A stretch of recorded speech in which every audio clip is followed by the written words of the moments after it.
नमस्कार मैत्रिणींनो, काय करावं, माझ्याकडनं कोबी चिरली गेलेली होती आणि कोबी खाणार नव्हते घरात, त्याच्यामुळे आता कोबीचं काय करावं. तर मी असे वाटाणे घेतले, कोबी घेतली आणि कोथिंबीर घेतली. हे छान असं मिक्सरमधून वाटण तयार करून घेतलं आणि मिरच्या घेतल्या, लसूण घेतला, जिरं घेतलं आणि त्याच्यात हे वाटण करून घेतलं. नंतर माझ्याकडनं पोहे भिजवले गेलेले होते आणि मी पोहे घेतले. नंतर मग मी काय केलं, ते वाटण तयार करून घेतलं. हिरवं वाटण, भाजीपाल्याचं वाटण तयार करून घेतलं आणि परत त्याच्यामध्ये मिक्सरच्या भांड्यामध्ये इथे हे जे पोहे होते ते त्याचं वाटण तयार करून घेतलं. त्याचं घट्टसर असा गोळा तयार करून घेतला आणि दोघं गोळे एकत्र केले. कारण पोहे पण खाणार नव्हते, कोबी पण खाणार नव्हते आणि मग आता करायचं काय त्या गोष्टीचं. तर मी या ठिकाणी थोडंसं चवीपुरतं मी मीठ टाकलं. दोघांचे असे घट्टसर मिक्सरमधून आपण इथे वाटण तयार करून घेतलेलं होतं आणि ते वाटण केल्यानंतर आपण आता त्याचं एकत्र करून घेणार आहोत. नंतर म्हटलं त्याच्यात थोडीशी तीळ टाकावी, थोडंसं ओवा टाकाव्या आणि आता तिखट, मीठ आणि थोडंसं तिखट कमीच झालेलं होतं आणि तिखट मीठ टाकलं. हळद टाकली, इथे हळद टाकलेली आहे, थोडंसं तिखट टाकलेलं आहे आणि छान असा घट्टसर गोळा मळून घेणार आहोत आपण आता त्याचा. इथे आपण आता इथे सगळं टाकून झालेलं आहे. थोडीशी मिरची कमीच होती, तिखट कमी होतं, चवीला तिखट कमी होतं आणि इथे असा आपण आता एका हाताने हे करून आणि इथे घट्टसर असा गोळा मळून घेणार आहोत. तर आता एक जण म्हणे की मला थालीपीठ पाहिजे, एक जण म्हणे मला कटलेस पाहिजे. मग आता आपण दोघं वस्तू याच्यात करणार आहोत.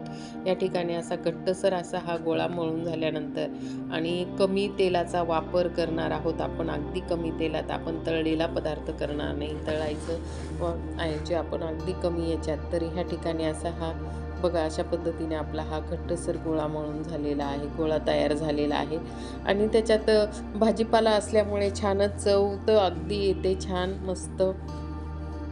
तर या ठिकाणी आपला हा जो आहे तर हा असा गोळा मळून झालेला आहे आणि एका हाताला थोडंसं पाणी लावून आणि आपण आता तिथे छोटे छोटे असे कटलेस करून घेणार. तर इथे थोडंसं हाताला पाणी लावलं आणि असं छोटंसं हे करून घेतलं. तर ह्या ठिकाणी आपण इथे असं छान हाताला पाणी लावून आणि असे छोटे छोटे आपल्याला जेवढे गोळे करायचे तेवढ्या पद्धतीने आपण इथे हे करून घेऊ शकतो. बघा, अशा पद्धतीने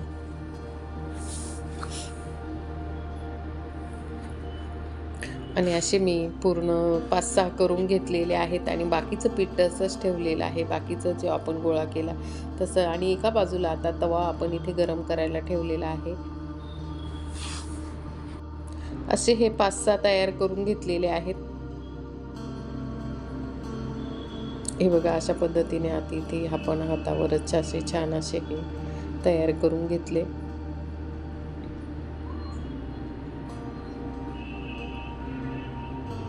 आणि तवा तुम्हाला वाटलं तर तुम्ही हे तळून सुद्धा घेऊ शकतात.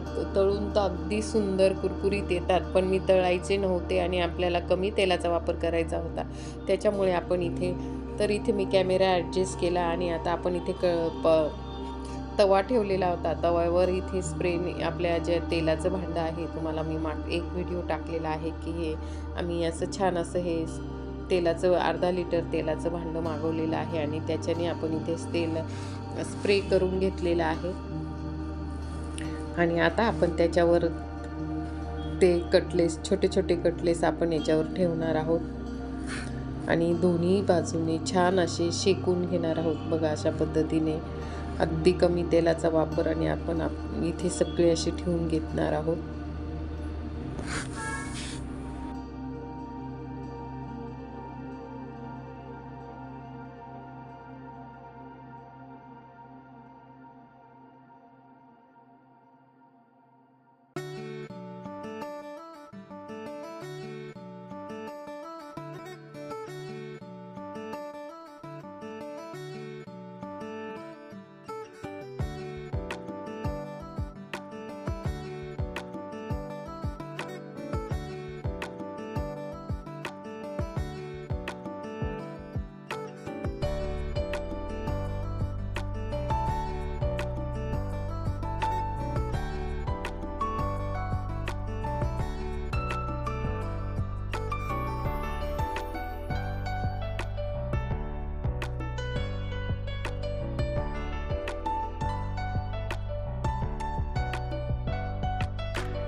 बघा अशा पद्धतीने आपण परत असे छोटे छोटे थालीपीठ लावून घेतले आणि छान असे झाले आहे. ते सुद्धा खूप सुंदर असे कुरकुरीत लागले आणि छोटे छोटे करायचे होते आणि थोडंसं करतानाच ते मुडले होते आणि परत मी नंतर तर खूप छान झाले.